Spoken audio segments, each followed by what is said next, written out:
Hello, hi, welcome to the video. As you can see, this video is going to be kind of like a sort of read along with me of my very first Brandon Sanderson book. And I know what you're thinking, don't judge me.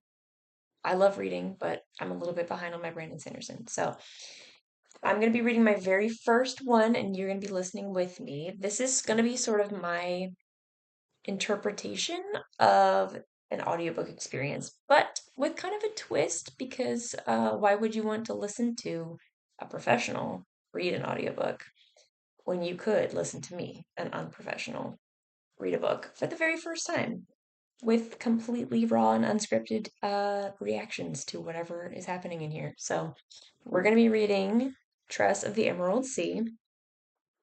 And again, you guys probably know more about Brandon Sanderson than I do. I've never read any of his books.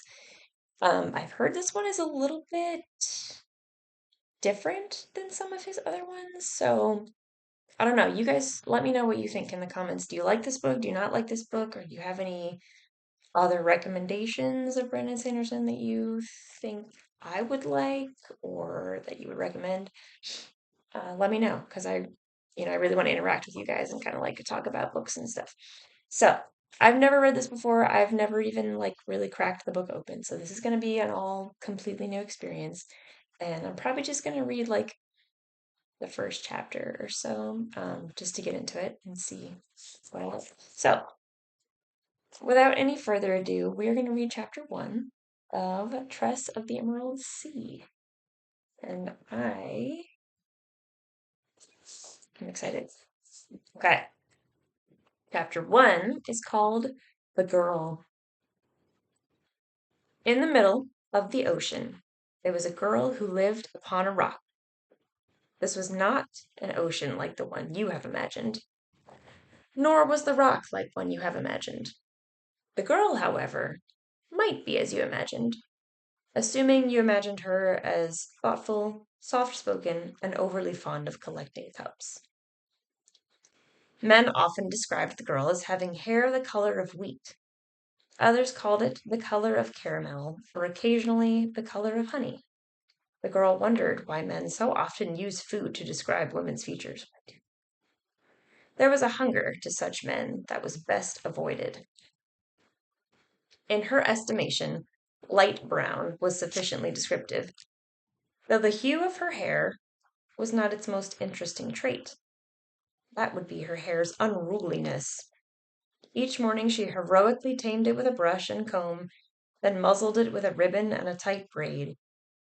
Yet some strands always found a way to escape, and would wave free in the wind, eagerly greeting everyone she passed. The girl had been given the unfortunate name of Lorf upon her birth. Don't judge, it was a family name. But her wild hair earned her the name everyone knew her by, Tress. That moniker was, in Tress's estimation, her most interesting feature. Tress had been raised to possess a certain inalienable pragmatism. Such is a common failing among those who live on dour, lifeless islands from which they can never leave. When you are greeted each day by a black stone landscape, it influences your perspective on life. The island was shaped rather like an old man's crooked finger, emerging from the ocean to point towards the horizon. It was made entirely of barren black saltstone, and was large enough to support a fair-sized town and a duke's mansion. Though locals called the island the Rock, its name on the maps was Diggin's Point. No one remembered who Diggin was anymore, but that he had obviously been a clever fellow, for he'd left the Rock soon after naming it and never returned. In the evenings, Tress would often sit on her family's porch and sip salty tea from one of her favorite cups, while looking out over the green ocean. Yes, I did say the ocean was green. Also, it was not wet. We're getting there. Okay, Brandon. As the sun set, Tress would wonder about the people who visited the Rock in their ships. Not that anyone in their right mind would deem the Rock a tourist destination. Black saltstone was crumbly and got into everything. It also made most kinds of agriculture impossible, eventually tainting any soil brought from off the island. The only food the island grew came from compost vats. Well, the rock did have important wells that brought up water from a deep aquifer, something that visiting ships required. The equipment that worked the salt mines belched a constant stream of black smoke into the air. In summary, the atmosphere was dismal, the ground wretched, and the views depressing. Oh, and have I mentioned the deadly spores? No, you have not mentioned the deadly spores. Diggins Point lay near the verdant Lunagree.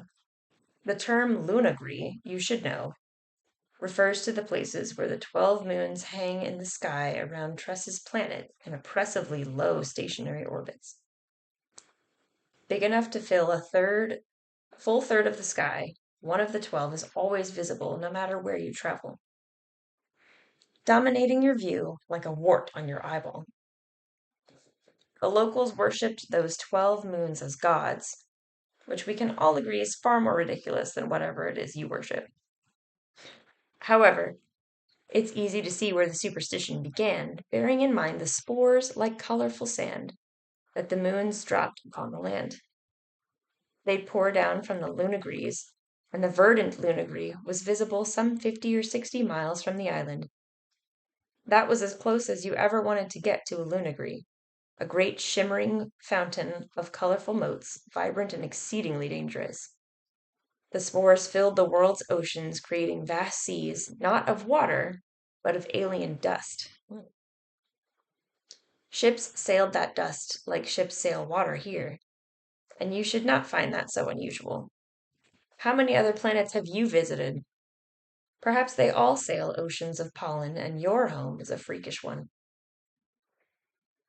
That's a good point. The spores were only dangerous if you got them wet, which was rather a problem considering the number of wet things that leak from human bodies even when they're healthy. The least bit of water would cause the spores to sprout explosively, and the result ranged from uncomfortable to deadly. Breathe in a burst of verdant spores, for example, and your saliva would send vines growing out of your mouth. What the heck? Or in more interesting cases, into your sinuses and out around your eyes.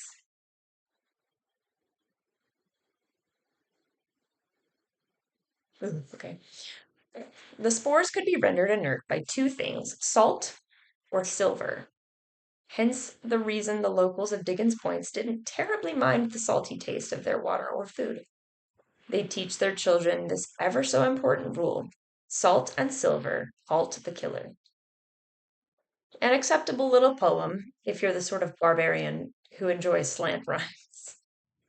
Regardless, with the spores, the smoke, and the salt, one can perhaps see why the king who the duke served needed a law requiring the population to remain on the rock.